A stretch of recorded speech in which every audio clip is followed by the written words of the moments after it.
Genesis chapter 22. We're going to look at this integral passage. One commentator said it was probably one of the top 10 passages in the entire Bible. There's a lot that goes into it. We're familiar with the characters involved here, Abraham and Isaac. And so we look at this situation, this test that the Lord puts Abraham through. Before we get to that, I just want to give you a little background on this man called Abram, who became Abraham. Well, he was in his father's house in a foreign country, and God says, I want you to leave there and come to a land that I will show you. So he's got to step out in faith and go out, okay? And so he comes out, and God has told him that he's going to direct him, he's going to look after him, he's going to take care of him, and he's got plans for him, right? And then we see a little lapse when the famine comes. He goes down into Egypt, and Pharaoh wants to take Sarah, which is actually his wife, who he says, tell him you're my sister. And they take Sarah, and he's going to take her into his house as a wife.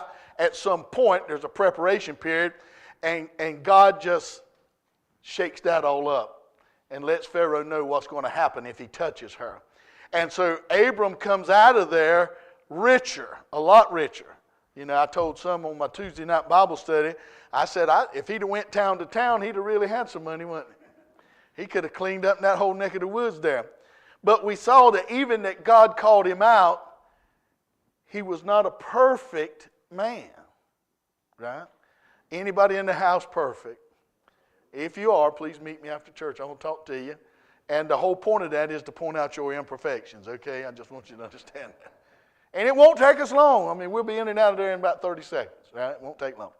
So he comes out of Egypt, and he and Lot, which is his nephew, they kind of co-manage a big ranch, and one's got one side and one's got the other, and we understand about Lot, and they become so big that Abram says, look, we don't need to fight, we'll separate, you choose which side to go, and I'll go the other side, whichever way you choose. And we know that was the beginning of Lot's sin, because Lot chose the land that looked the best, had the best water and all that. And you say, well, that's what most humans would do. And you're right. We would always look for the easy way out instead of God's way, right?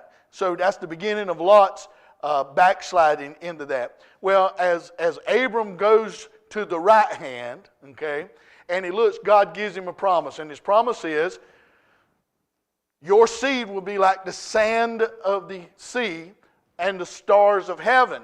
And Abram's kind of going like, I don't know how that can happen. I have no children, right? Well, God says, I have plans for you. I've got big plans for you. Not only that will affect you and your family, but all of eternity for the entire world. I'm going to bless those who bless you. I'm going to curse those who cursed you. And all the families of the earth, because of you, will be blessed. And so that's a lot to take in for this guy who's already on Social Security, right?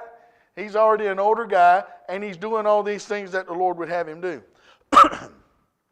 During this time, this army comes down to where Lot sat in the plain and takes all the stuff, takes Lot and his family, goes out. And Abram and his soldiers go rescue them, and there he offers tithes to Melchizedek, which is a picture of Christ as the high priest, okay?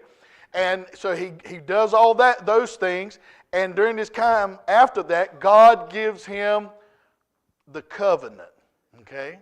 And he tells him that you're going to be the chosen one from your seed, from your loins. I'm going